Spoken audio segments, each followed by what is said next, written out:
नमस्कार, मैं हूं आपके साथ पूनम और आप देख रहे हैं हिमाचल दस्तक वेब टीवी की प्रस्तुति दस्तक दिन भर। और मैं यशपाल सिंह। आइए नजर डालते हैं आज के मुख्य समाचारों पर। लंबागांव के तलवाड़ में होम क्वारंटीन तोड़ने पर मां बेटे पर एफआईआर दर्ज। 10 मई को वल्लभगढ़ से थे लौटे। तेंदुए ने 4 गौएं मारी, 6 की लहूलुहान। रामपुर की कुठेड़ पंचायत में आदमखोर का आतंक। पीएम के पैकेज से बौखलाहट में है कांग्रेस। प्रदेश भाजपा प्रवक्ता रणधीर शर्मा ने मुकेश अग्निहोत्री पर साधा निशाना। पांवटा में शराब माफिया पर वन विभाग की बड़ी कार्रवाई। 4000 लीटर शराब सहित 13 भट्टियां की नष्ट। पांवटा के ई रिक्शा चालकों को मिलेंगे 1,000 रुपए। आरटीओ ने राशन बांटकर दी राहत।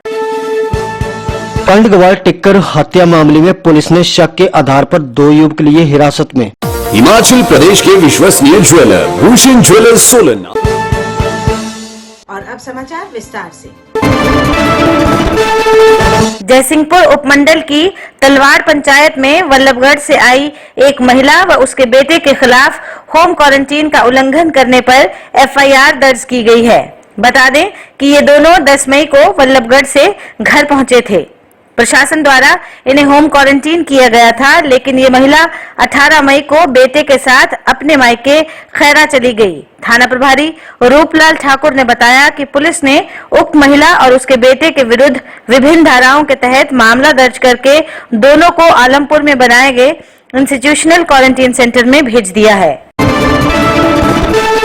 रामपुर बुशहर के आउटर सिराज में इन दिनों तेंदुए का खौफ बरकरार है। शाम ढलते ही लोग घरों में दुबकने को मजबूर हैं। जानकारी के अनुसार मंगलवार रात को तेंदुए ने पशुशाला में घुसकर जर्सी की 4 दुधारू गौओं को मार डाला, जिससे पशुपालकों को हजारों का नुकसान हुआ है। इसके अलावा खूंखार ने 6 गौओं को बुरी तरह से घायल भी कर दिया है। कुठेड़ पंचायत की प्रधान रोशनी देवी ने बताया कि कुठेड़, कटार और लोन लोट में तेंदुए ने 3 दिन में ही पशुशालाओं में धावा बोलकर किशोरी लाल की 2, दुनीचंद कुठेड़ की 1 और प्रीतम की 1 गाय को मार डाला, जबकि 6 गौओं को घायल कर दिया है। उन्होंने सरकार से पीड़ित परिवारों को मुआवजा देने और क्षेत्र में पिंजरा लगाने की गुहार लगाई है। इस बारे में वन मंडलाधिकारी आनी चंद्रभूषण शर्मा ने बताया कि संबंधित वन परिक्षेत्र अधिकारी को उचित दिशा निर्देश जारी कर दिए गए हैं। ग्रामीणों की सूचना के बाद विभाग ने घटनास्थल का दौरा कर रिपोर्ट तैयार कर ली है।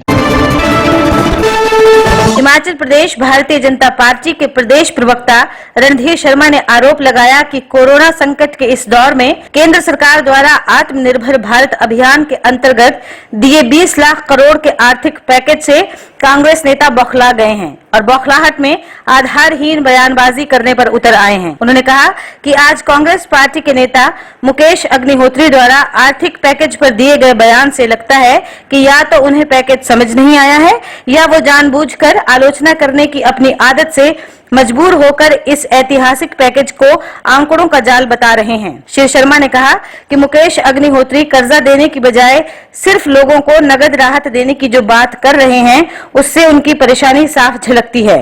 भाजपा प्रवक्ता ने कहा कि वित्त मंत्रालय द्वारा घोषित पैकेज में जहां एक और गरीब लोगों को नगद सहायता दी गई, वहीं समाज के सभी वर्ग फिर से अपने पैरों पर खड़े हों, उसके लिए बिना गारंटी के कम ब्याज पर ऋण की व्यवस्था की गई। देश के सूक्ष्म, लघु व मध्यम 45 लाख उद्योगों को 3 लाख करोड़ की आर्थिक मदद से जहां इन उद्योगों में नई जान पड़ेगी, वहीं 12 करोड़ लोगों को पुनः रोजगार मिलेगा। ईपीएफ दरों में 24% का योगदान केंद्र सरकार द्वारा देने से कांग्रेस नेताओं को क्या दिक्कत है।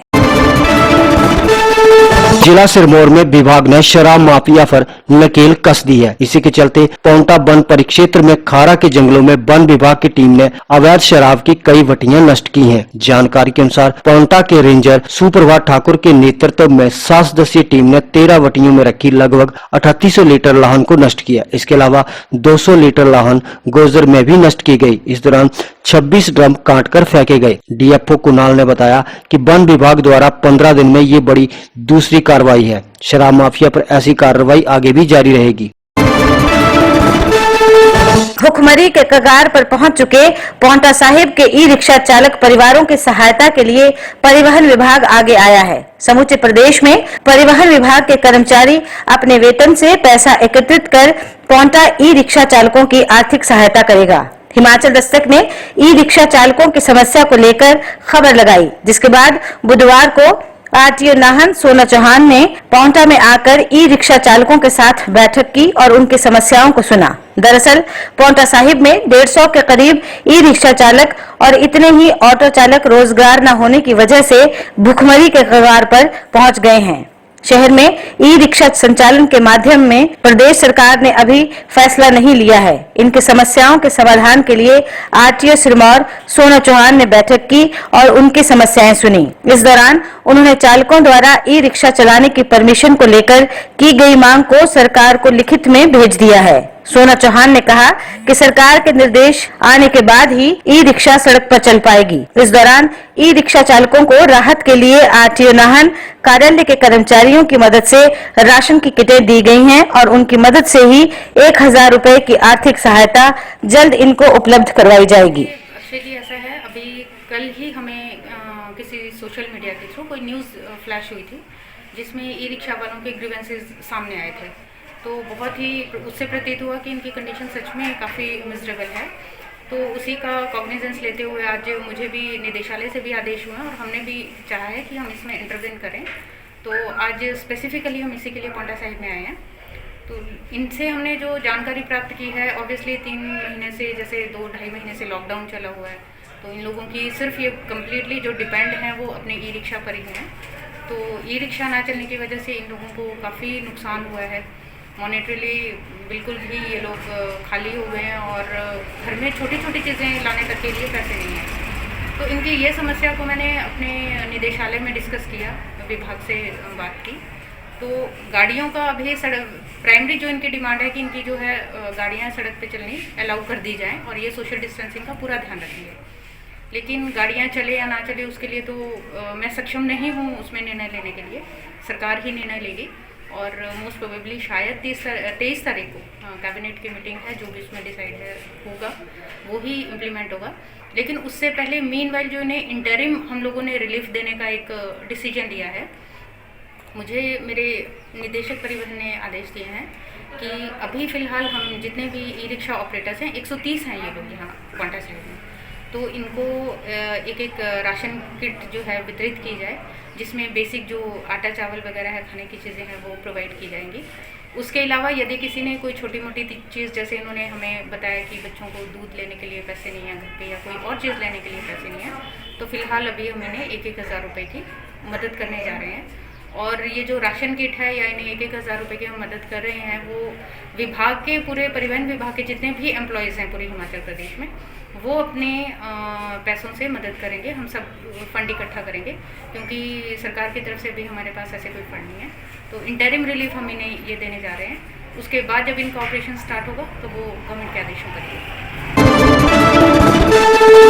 उपमंडल पालमपुर के अंतर्गत कंडगवाल टेक्कर इलाके में हुए हत्याकांड में पुलिस ने 2 लोगों को शक के आधार पर हिरासत में लेकर पूछताछ शुरू कर दी है। इस वारदात को पत्थरों से अंजाम दिया गया है, लेकिन अभी तक इसकी आधिकारिक पुष्टि नहीं हो पाई है। उल्लेखनीय है कि गवाल टेक्कर के कंड इलाके में पुलिस ने खेत से 40 वर्षीय एक युवक का शव सुबह संदिग्ध हालत में बरामद किया था। शव की शिनाख्त स्वरूप कुमार निवासी कंडगवाल टिक्कर के रूप में हुई है। स्वरूप चंद सिंचाई एवं जन स्वास्थ्य विभाग में दैनिक भोगी के पद पर तैनात था। ग्रामीणों ने बताया कि शव जहां बरामद हुआ है वहां कुछ पत्थर भी बरामद हुए हैं, जिससे आशंका है कि युवक की हत्या इन पत्थरों से की गई है। पुलिस उपाधीक्षक अमित शर्मा ने कहा कि मामला हत्या से जुड़ा है और इस हत्याकांड में पुलिस ने 2 युवकों को हिरासत में लेकर छानबीन शुरू कर दी है। उन्होंने बताया कि इस मामले में फोरेंसिक टीम की भी मदद ली जा रही है।